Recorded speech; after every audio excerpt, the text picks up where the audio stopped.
Leave now before I call security."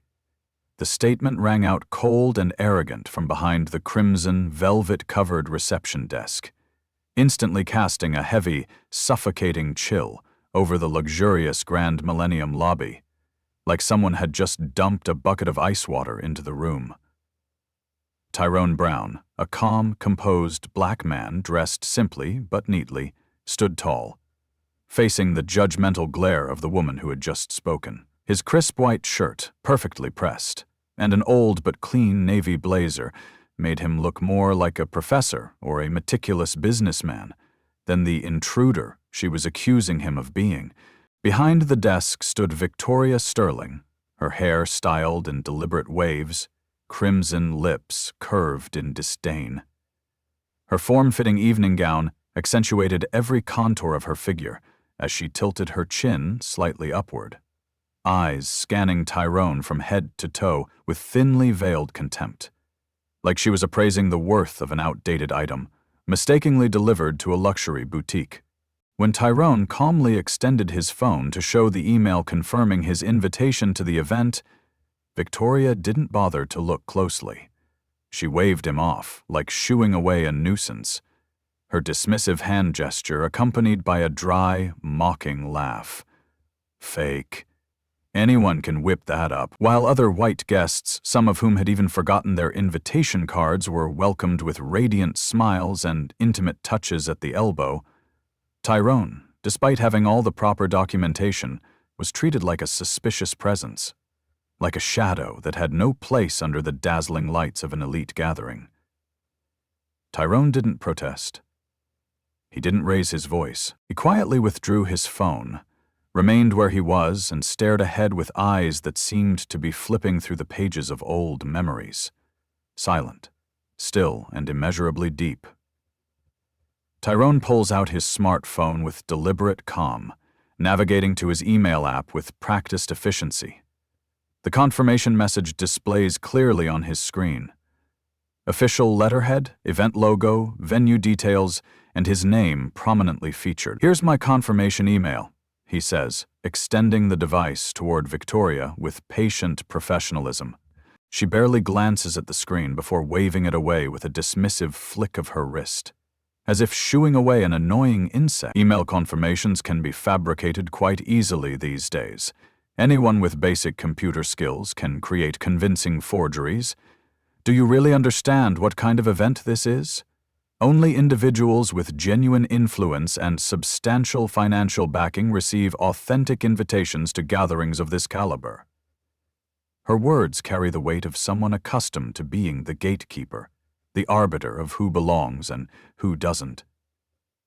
"You will demonstrate." Tyrone notices how her eyes keep drifting to his canvas bag, his modest attire, making calculations and reaching conclusions that have nothing to do with his actual qualifications or invitation status. James Parker, the hotel's head of security, notices the growing tension and approaches with heavy, authoritative footsteps.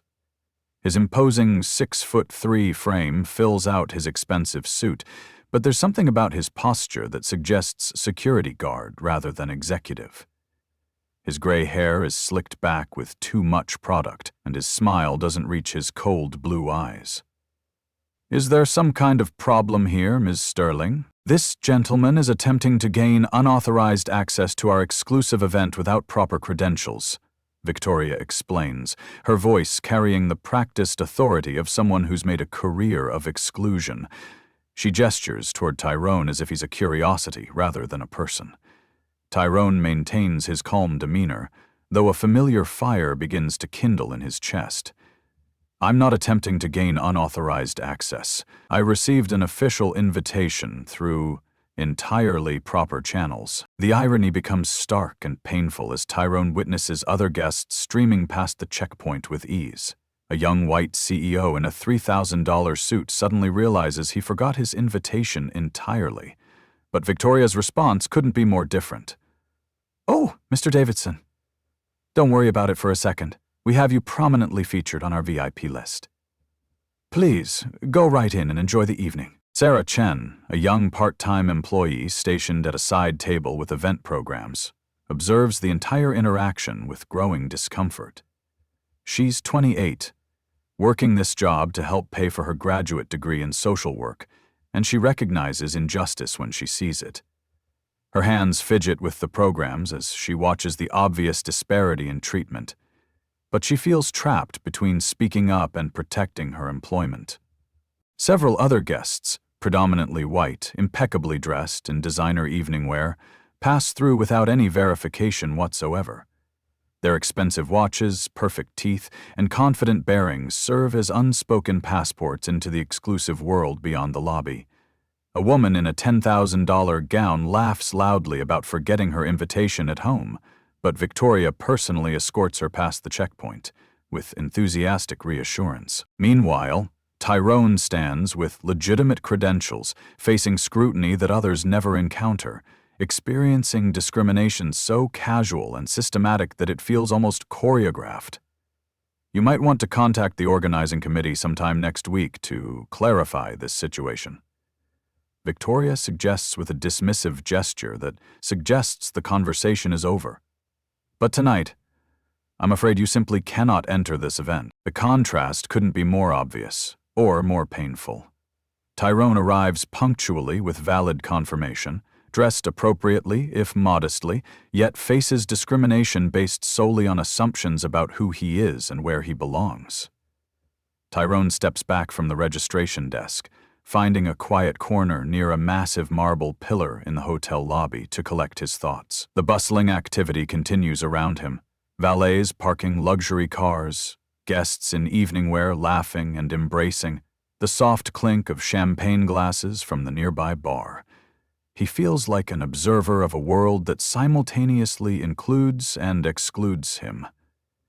A familiar ache settles in his chest, triggering a cascade of memories he thought he'd successfully buried. The feeling transports him backward through time, to moments when his worth was questioned before he'd even spoken a word. 25 years earlier, Tyrone was a determined 8-year-old in Detroit's most challenging neighborhood. His mother, Dorothy, worked 3 cleaning jobs to keep their small, 2-bedroom apartment, office buildings at night, a diner in the early morning, and wealthy homes on weekends. Once she came home feeling heavy, Tyrone's uncle, his father had died in an industrial accident when Tyrone was barely old enough to remember his face, leaving behind only a photograph, and Dorothy's stories of his dreams for his son's future. Those childhood nights studying under streetlights weren't romantic adventures, they were necessity.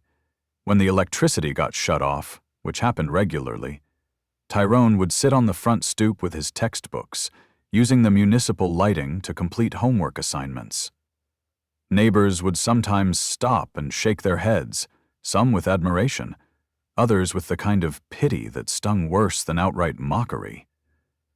As school brought its own challenges, Mrs. Patterson, his 4th-grade teacher, pulled Dorothy aside during parent conferences to suggest that Tyrone might be more suited for vocational training than academic pursuits. The guidance counselor in middle school recommended he focus on realistic goals rather than his expressed interest in computers and technology. Classmates mocked his second-hand clothes, his homemade lunches, the way he raised his hand enthusiastically in class despite their ridicule. But Dorothy Brown had instilled something unbreakable in her son.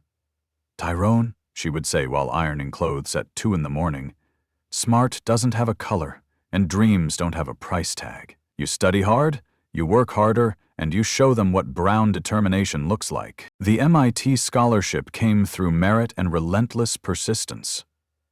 Tyrone spent his junior year of high school writing application essays by hand because they couldn't afford a computer, then typing them at the public library, working 3 part-time jobs during college, dishwasher, campus security guard, and computer lab assistant. He graduated with honors, but also with an intimate understanding of what it meant to be underestimated. His first startup failed spectacularly, taking his life savings and leaving him sleeping on friends' couches for 6 months. The second venture struggled for 2 years, operating out of a shared workspace where he coded 18-hour days on a laptop held together with duct tape. Each failure taught valuable lessons about resilience, innovation, and the particular challenges faced by entrepreneurs who don't fit the traditional Silicon Valley mold. Returning to the present moment, Tyrone feels the weight of that journey. He's no longer that boy studying under streetlights, but the dismissive treatment from Victoria and the assumptions being made about his presence here connect directly to every moment when someone looked at him and decided they knew his story without bothering to ask. He decides to try a different approach. Observing Sarah Chen, he notices her discomfort with the situation unfolding at the registration desk. Her body language suggests she disagrees with what she's witnessing, but feels powerless to intervene. "Excuse me?" Tyrone approaches her station with the same warm professionalism he'd shown Victoria. "Would you be able to help me contact someone from the organizing committee? I believe there's been a significant misunderstanding regarding my invitation status." Sarah hesitates, her eyes darting nervously toward Victoria's station, where the woman continues to greet guests with selective enthusiasm. "I'm just a part-time employee, sir. I really don't have much authority in these situations." "That's perfectly understandable. Could you possibly check the registration system? The name is Tyrone Brown, representing Brown Tech Solutions." Sarah glances around cautiously, ensuring Victoria isn't watching, before accessing the computer terminal hidden behind her table. As information populates the screen, her eyes widen with shock and something approaching horror. "Sir, your name appears prominently in our Platinum Sponsors list. There's a special notation here. VIP. Direct CEO invitation with full access privileges and special recognition ceremony." Tyrone nods thoughtfully, his expression remaining calm despite the vindication. "Thank you for confirming that information. I appreciate your professionalism." Before Sarah can relay this discovery to Victoria, James Parker approaches their interaction with obvious irritation, his footsteps heavy and deliberate. "Chen, what exactly are you doing over here? I observed you speaking with this individual, and I need to understand why you're not at your assigned position." "Sir, I checked our registration system, and this gentleman is actually listed as..." "You're not authorized to access registration systems for unauthorized individuals," James interrupts with bureaucratic authority. "Return to your assigned position immediately, and don't engage with people who aren't supposed to be here."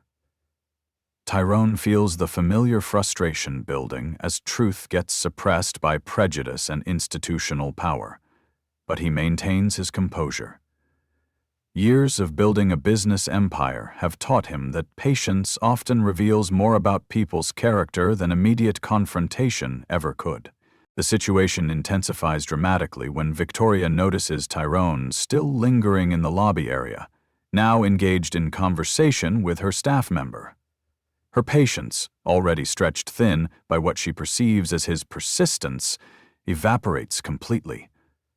She strides across the marble floor with clicking heels, her designer gown flowing behind her like a battle flag, with James Parker flanking her like a personal enforcer. "Why are you still here?" she demands, her voice carrying across the expansive lobby and drawing attention from other guests. "I explicitly told you this event isn't appropriate for someone like you. This is becoming harassment." Tyrone responds with measured calm, though those who know him well would recognize the slight tightening around his eyes.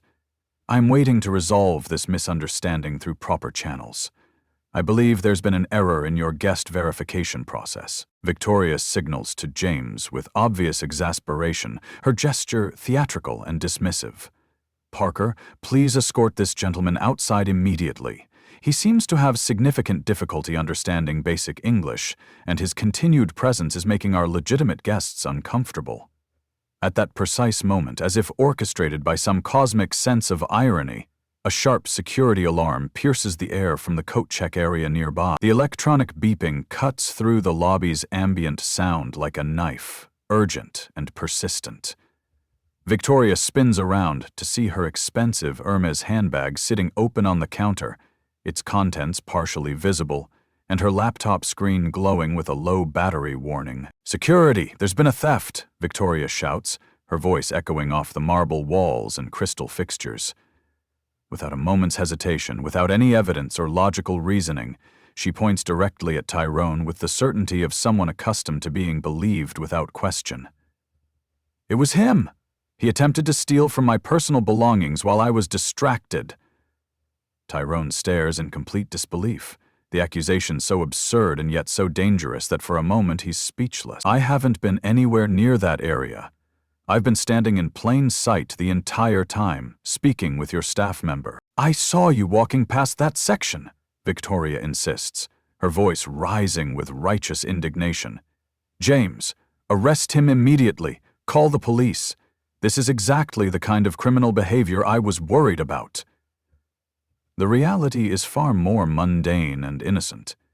Victoria's expensive handbag has a faulty electronic clasp that occasionally opens on its own, a manufacturing defect she's been meaning to have repaired. The alarm originated from her laptop's low battery warning system, designed to prevent data loss. However, in the heat of accusation and prejudice, these simple facts become irrelevant details that no one bothers to investigate. James Parker seizes Tyrone's arm without hesitation, his grip deliberately tight and uncomfortable. "Sir, you have the right to remain silent. Anything you say can and will be used against you in a court of law. You have the right to an attorney." "This is a serious misunderstanding," Tyrone protests, his voice remaining steady despite the humiliation of being physically restrained in public. "I haven't touched anyone's property. I haven't moved from this general area since arriving." "All criminals say exactly that," James responds with undisguised contempt, his voice loud enough for nearby guests to hear clearly. "They all claim innocence right up until the evidence proves otherwise." Hotel guests begin gathering in a semicircle around the unfolding drama, smartphones emerging from purses and jacket pockets to capture what they perceive as entertainment. Whispered conversations spread through the growing crowd like wildfire. "Can you believe he actually thought he could get away with it?" Typical behavior. Tries to sneak into an exclusive event and then resorts to theft when that doesn't work. "The security here is impressive." They caught him red-handed. Sarah Chen stands frozen nearby, her face drained of color and her hands trembling slightly as she clutches her tablet.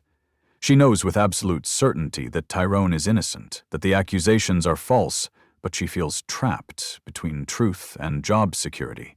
Speaking up could cost her the employment she desperately needs to finish graduate school. Tyrone experiences profound humiliation as judgmental stares and whispered accusations surround him like a suffocating cloud. The familiar childhood feelings of powerlessness threaten to overwhelm him, being judged, condemned, and punished without evidence or opportunity for defense.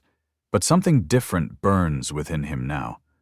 Something that wasn't there during those vulnerable childhood moments. He's no longer that helpless boy from Detroit, though the pain feels remarkably similar. "I'm requesting permission to contact my attorney," Tyrone states with controlled dignity, his voice cutting through the murmur of crowd speculation. Victoria's laugh is sharp and mocking, designed to humiliate. "An attorney? Funded by what? Welfare payments? Food stamps? Maybe you should have thought about legal consequences before attempting theft." The cruelty of her words lands like physical blows, each syllable designed to diminish and dehumanize. Tyrone feels the weight of every stereotype, every assumption, every moment in his life when someone looked at him and decided they knew his story without bothering to ask a single question. James Parker, emboldened by what he perceives as a significant security victory, decides to escalate the situation far beyond the hotel's boundaries. He pulls out his phone and contacts both the Chicago Police Department and Tom Mitchell, a local news reporter he knows personally from their shared gym membership. James sees this as an opportunity for positive publicity and professional recognition. "Tom, It's James Parker at the Millennium. We just apprehended a street criminal attempting to infiltrate an exclusive technology event for theft purposes. This represents exactly the kind of urban crime we're successfully combating in this district. You might want to get down here with a camera crew. Victoria enthusiastically amplifies the narrative, her voice carrying the authority of someone accustomed to being the definitive source of truth. I warned security to increase vigilance specifically for this type of situation.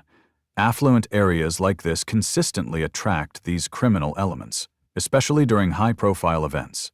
It's a persistent problem that requires constant attention. When uniformed police officers arrive 15 minutes later, they begin standard arrest procedures, while Tyrone makes what he considers a reasonable request. Officers, I'd like to review the security camera footage to clarify exactly what occurred here tonight. James Parker responds immediately with practiced, bureaucratic authority. Unfortunately, the cameras are undergoing scheduled maintenance today. Our IT department performed updates earlier, and no footage is currently available from the relevant time period. This statement is completely and deliberately false. All security cameras throughout the hotel function normally, recording everything in high definition.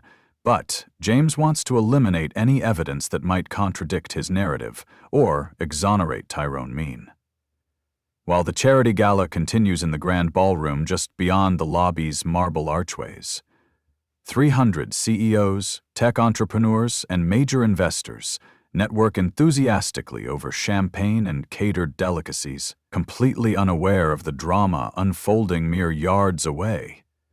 They eagerly anticipate the evening's highlight, a presentation from the mysterious phantom sponsor, a $30 million contributor who specifically requested anonymity until the official announcement ceremony. Victoria, feeling triumphant and vindicated, decides to push her advantage even further. I've done some quick research on his background while we've been standing here. He definitely has a criminal history. People like this always have prior arrests, usually for theft, fraud, or drug offenses. It's a pattern of behavior. Tyrone feels genuine anger building within him, not because of the false accusations themselves, but because of the harmful systemic stereotypes that Victoria and James perpetuate about people who share his skin color. Their assumptions reveal prejudices that extend far beyond this single incident. Are you profiling me based exclusively on my race? Tyrone asks directly, his voice remaining steady but carrying an edge that wasn't there before.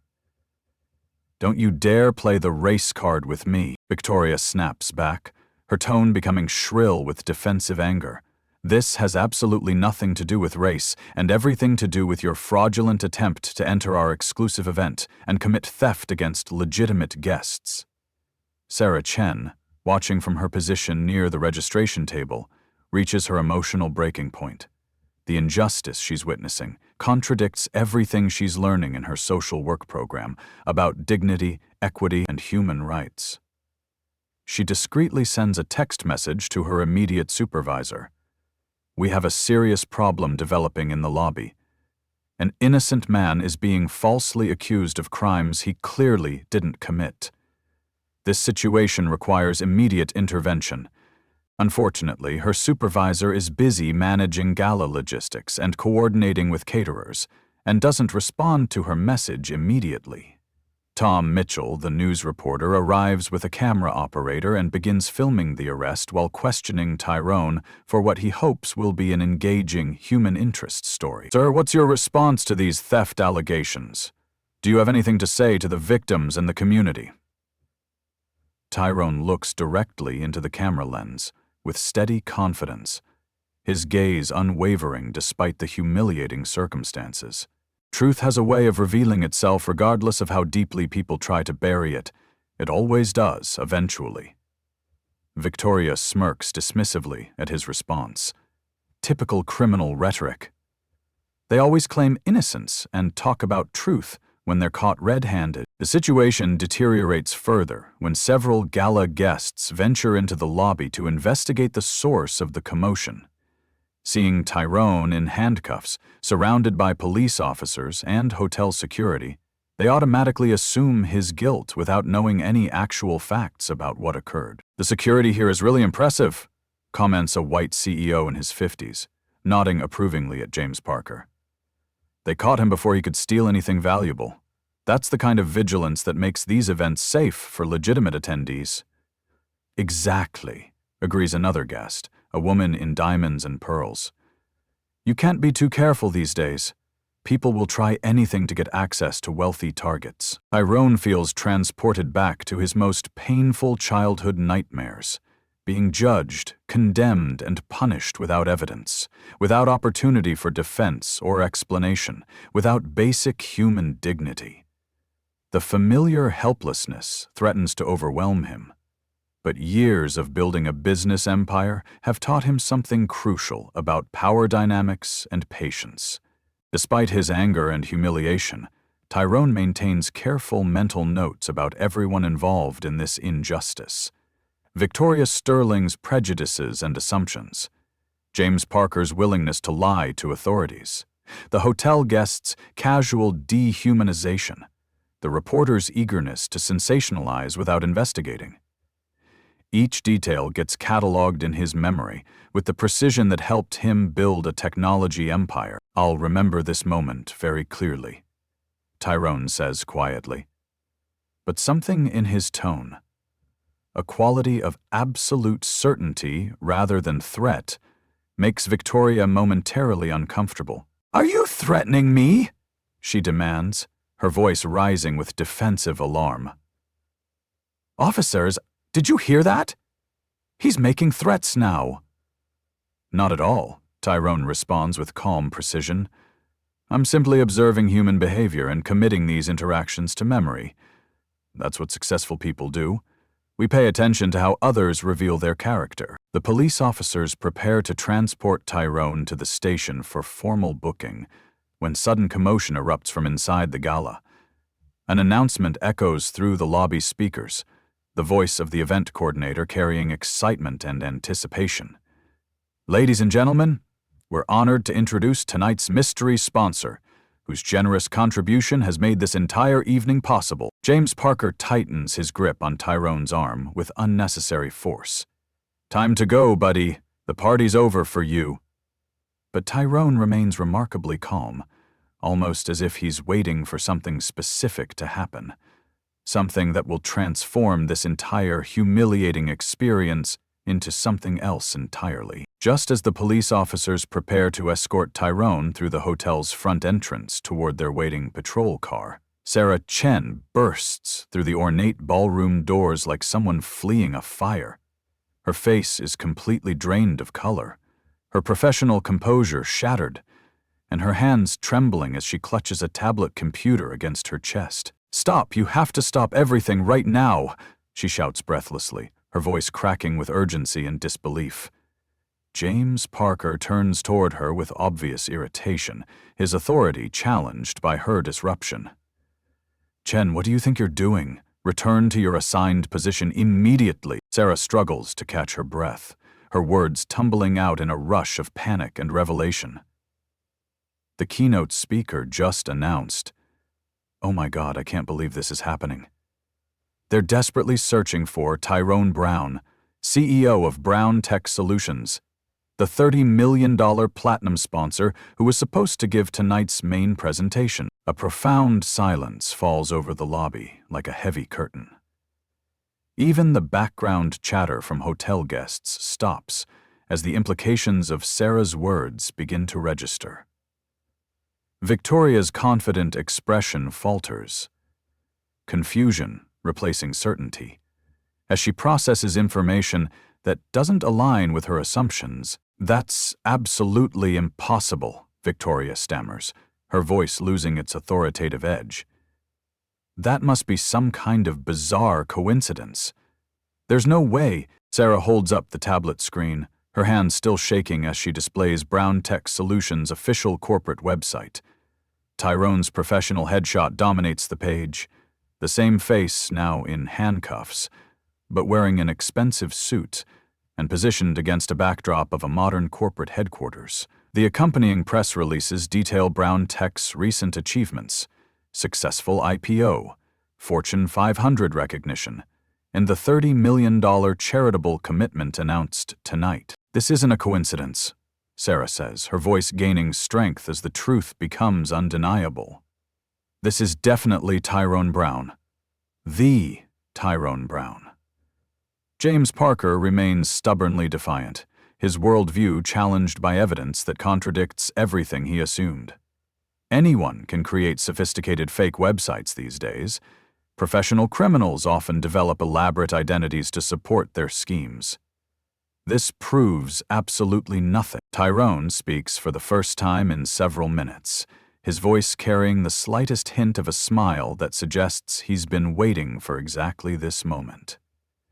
James, would you prefer to call the phone number listed on our corporate website?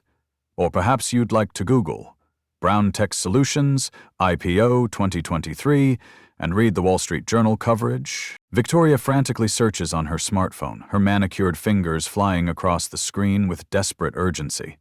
Results flood her display. Brown Tech Solutions, artificial intelligence company valued at $2.8 billion. CEO Tyrone Brown, recent successful public offering valued at $800 million. Fortune 500 recognition? Partnership announcements with major corporations. This absolutely cannot be happening, she whispers, her voice barely audible as reality crashes down around her assumptions. The event coordinator, Amanda Foster, rushes from the ballroom in obvious panic, her evening gown hampering her quick movement across the marble floor. Ms. Sterling, the entire gala is in chaos. They're desperately searching for Tyrone Brown. He's supposed to deliver the keynote address, announcing a revolutionary new partnership with 3 major universities. The entire audience is waiting, including reporters from TechCrunch, Forbes, and the Wall Street Journal. Victoria begins to comprehend the catastrophic magnitude of her mistake. $30 million represents not just the largest sponsorship in her company's 15-year history, but potentially her entire career's defining moment, now transformed into her professional destruction. Tyrone addresses the police officers with calm professionalism. Officers, I believe there's been a significant misunderstanding here tonight. Could you please remove these handcuffs so I can properly identify myself? The senior officer examines Sarah's tablet carefully, comparing the professional photographs with Tyrone's face, then looks at Victoria with growing concern and professional embarrassment. Ma'am, we appear to have a very serious problem here. Sarah continues her revelations, her confidence building as she exposes the lies that led to this moment. And regarding the supposed maintenance on security cameras, I just verified directly with our IT department. All cameras throughout the hotel are functioning perfectly. Our head of technology confirmed that footage clearly shows Mr. Brown never approached the coat check area, never touched anyone's belongings, and never engaged in any suspicious behavior whatsoever. James Parker's face transforms from confident authority to deep crimson embarrassment. That information that's not entirely accurate. There may have been miscommunication. Tyrone maintains his composed demeanor while delivering a devastating assessment. James, you explicitly told police officers that cameras were under maintenance. That was lie number 1. Victoria accused me of theft, when security footage will prove I never approached that area. That was lie number 2. Should we continue this inventory of falsehoods? Amanda Foster realizes the complete severity of the situation as she processes what has unfolded. Mr. Brown, we are profoundly, deeply sorry. This is an absolutely terrible misunderstanding that should never have occurred to any guest, especially someone of your distinguished status. Tyrone raises an eyebrow with systematic discrimination. Based on racial profiling and economic assumptions, Victoria desperately attempts damage control, her professional survival instincts kicking in despite the hopelessness of her situation. Mr. Brown, perhaps we could resolve this matter internally through appropriate corporate channels? Tyrone responds with calculated precision that suggests he's been planning this exact conversation. Internal resolution? What would that involve exactly? Covering up James's deliberate lies about camera functionality? Or dismissing your false theft accusations that were made in front of witnesses and recorded by news cameras? The entire incident has been captured on video by Tom Mitchell's news crew. Tyrone recognizes this as an invaluable teaching moment for an audience far larger than the 300 people attending tonight's gala. Officer, I want to file formal criminal complaints regarding false accusations, deliberate misrepresentation of evidence by hotel security, and what appears to be systematic discrimination based on racial profiling. The lobby atmosphere shifts dramatically as Charles Morrison, the hotel's general manager, arrives, having been urgently briefed on the explosive situation developing in his establishment. Tyrone, now freed from handcuffs, straightens his blazer with deliberate dignity and takes complete control of the situation with the quiet authority of someone accustomed to commanding boardrooms and managing crises. Sarah, could you please contact hotel management and request immediate access to all security footage from this evening, specifically from the moment I arrived until the present time? Absolutely, sir. I'll coordinate that right away, Sarah responds, her relief palpable as truth finally gains momentum. Victoria attempts a desperate intervention, her voice cracking with barely controlled panic. Mr. Brown, please, perhaps we could discuss this privately in a conference room?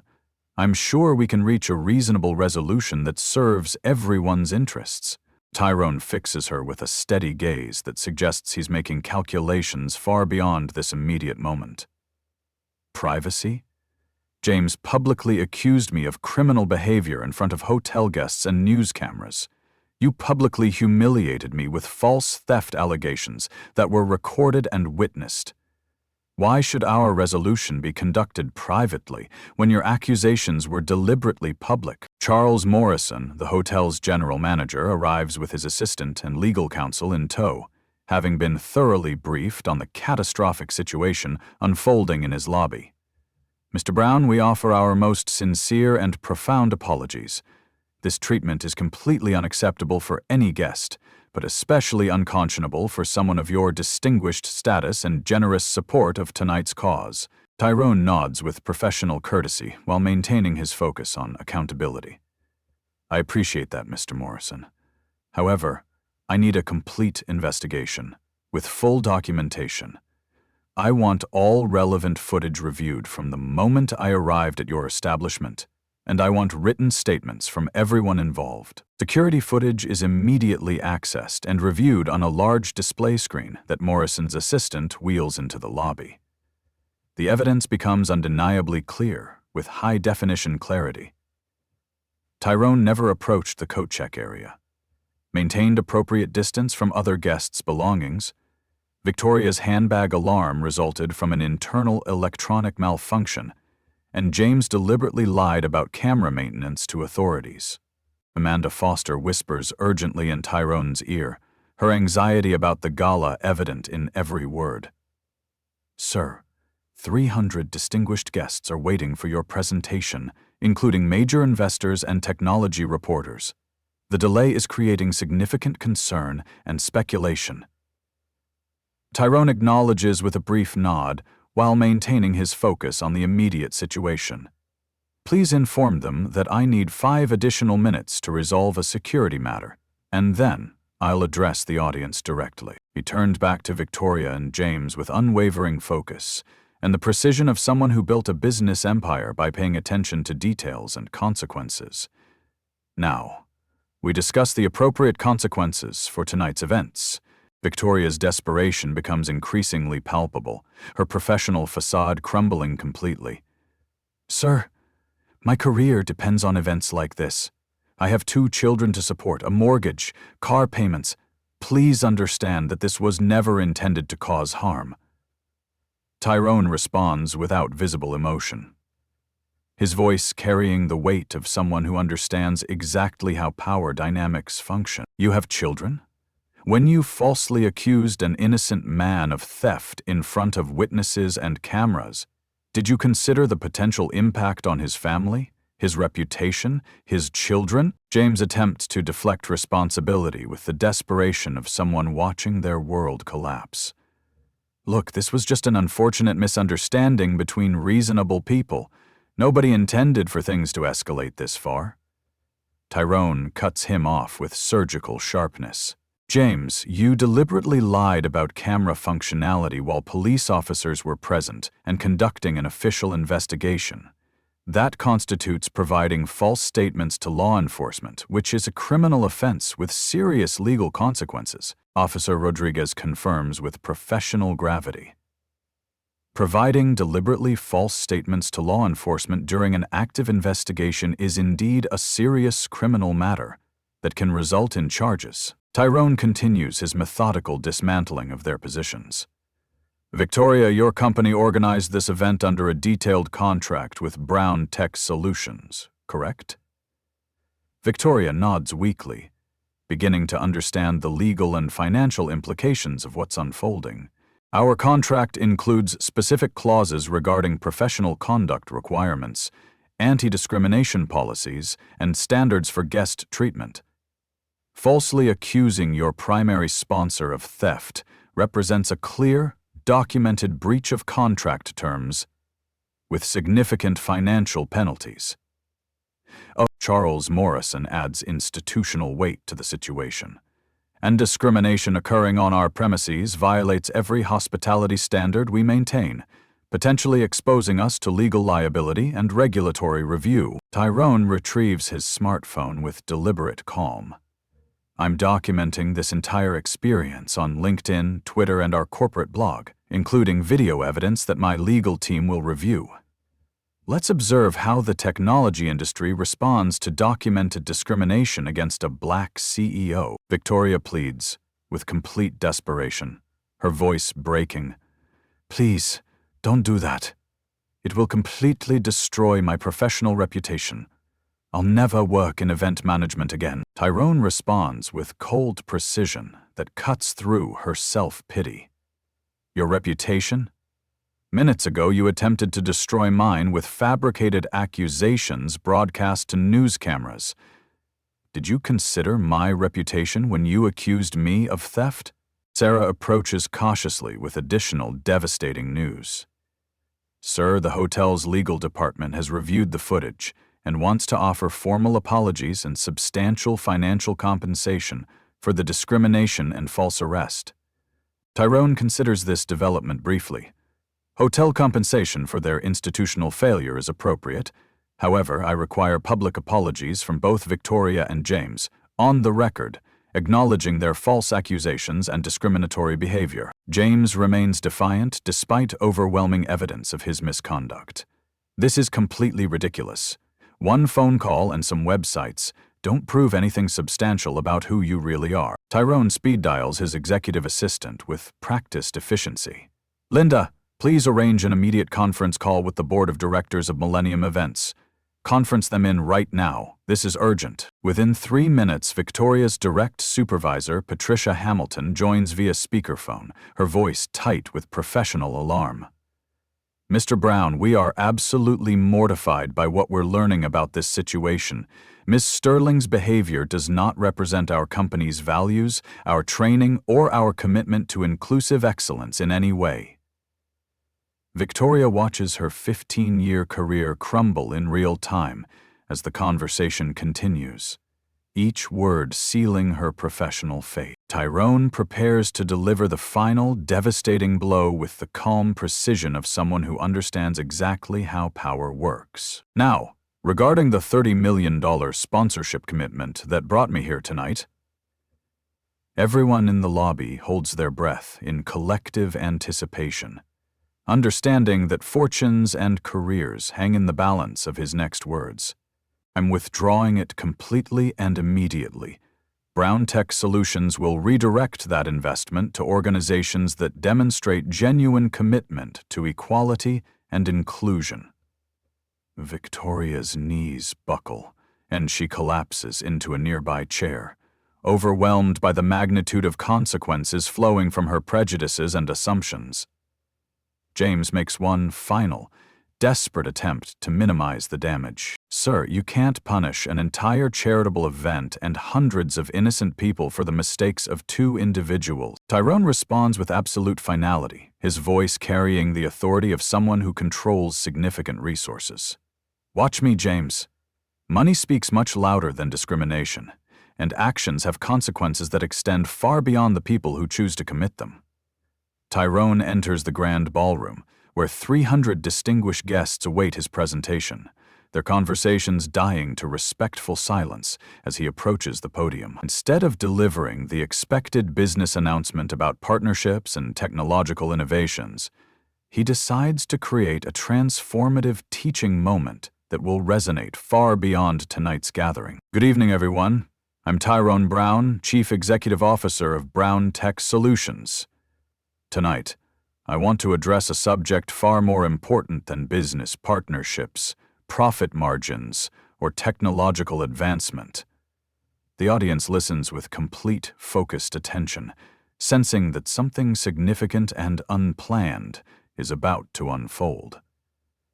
30 minutes ago, just outside this elegant ballroom, I was falsely accused of theft and arrested because hotel staff made assumptions based solely on my skin color and modest appearance. This occurred despite my possessing valid invitation credentials and serving as your evening's $30 million platinum sponsor. Murmurs of shock, disbelief, and embarrassment ripple through the crowd as the gravity and implications of his words settle over the audience like a heavy fog.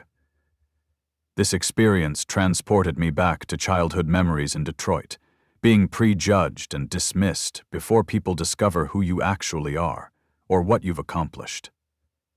However, tonight I possessed something that boy didn't have: the power and platform to respond effectively and create meaningful change. Tyrone surveys the room thoughtfully, making eye contact with individuals throughout the audience. How many people in this room built their success from absolutely nothing? Please raise your hands honestly.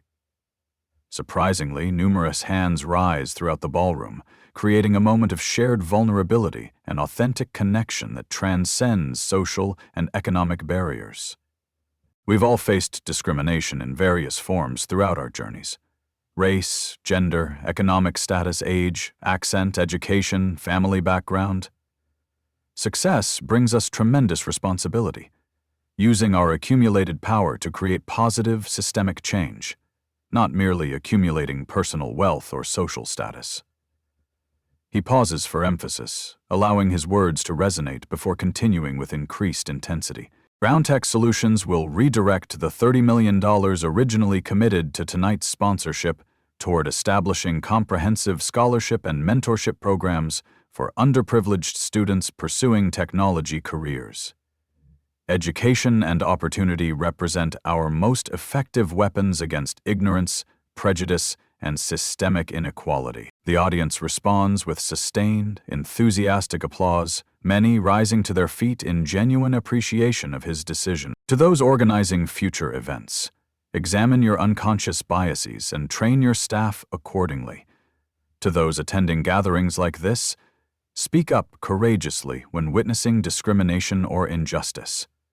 To those currently facing prejudice and barriers, your present circumstances absolutely do not define your future potential or limit your possible achievements. Tyrone signals for the large screen to display a photograph from his childhood, a determined young boy in worn, second-hand clothing, studying intently under a streetlight's harsh glow. That determined child became tonight's CEO. Not through revenge or bitterness, but through relentless perseverance, unwavering principles, and the support of people who believed in potential rather than judging appearances. He allows the powerful image to resonate throughout the ballroom before continuing with profound wisdom. Victoria Sterling and James Parker made serious, harmful mistakes tonight that revealed character deficiencies and systemic prejudices. They'll face appropriate professional and legal consequences, but they'll also receive opportunities to learn, grow, and demonstrate genuine change. Tyrone concludes with the kind of insight that comes from building something significant from nothing. True power isn't humiliating or destroying people who wrong you. True power ensures they cannot wrong others in the same way, while creating systemic changes that prevent similar injustices from occurring in the future. Tyrone addresses his final remarks to both the live audience and the cameras broadcasting the event to a much larger digital audience. Technology brought us together tonight, with the promise of creating a better future. Let that same innovative spirit break down the artificial barriers that continue dividing us unnecessarily and counterproductively. He looks directly into the main camera, with the confidence of someone who has transformed personal pain into purposeful action. If you've experienced discrimination, share your story courageously and help others feel less alone. If you've witnessed injustice, speak up without hesitation, regardless of social pressure. If you possess power, financial, social, or institutional, use it responsibly to create lasting, positive change in your communities. A slight smile crosses his face as he prepares to deliver his closing thoughts with the perfect combination of wisdom and gentle warning. For those still judging books by their covers, evaluating worth based on appearance or assumptions, remember tonight's lesson. You never truly know who you're speaking with or what they've accomplished. Tyrone gestures toward the audience with inclusive warmth. Next month, Brown Tech launches an innovative application platform connecting underrepresented entrepreneurs with investors worldwide, because talent recognizes no boundaries of color, gender, geography, or economic background. He addresses the cameras one final time with both compassion and accountability. Victoria Sterling and James Parker, if you're watching this broadcast, scholarship and mentorship application forms will include spaces for your children's names. Transform tonight's painful lesson into a lasting legacy of positive change and growth. His final words resonate with quiet power that will be quoted and shared thousands of times across social media platforms. Victoria Sterling's success tastes infinitely better when it lifts others upward. Power means nothing unless it creates meaningful, positive transformation that outlasts our individual achievements. The social media explosion begins immediately and continues for weeks. The hashtag #BlackCEOTruth trends worldwide within hours, generating hundreds of thousands of shares and responses. People from every continent share similar experiences of discrimination, creating a global conversation about bias, privilege, and justice. Brown Tech's stock price rises 15% overnight as investors recognize the company's authentic commitment to social responsibility. Victoria Sterling and James Parker become cautionary examples of how prejudice destroys careers and reputations. The $30 million lesson becomes invaluable education for society, proving that justice, when combined with wisdom, restraint, and strategic thinking, creates lasting change far beyond any monetary value.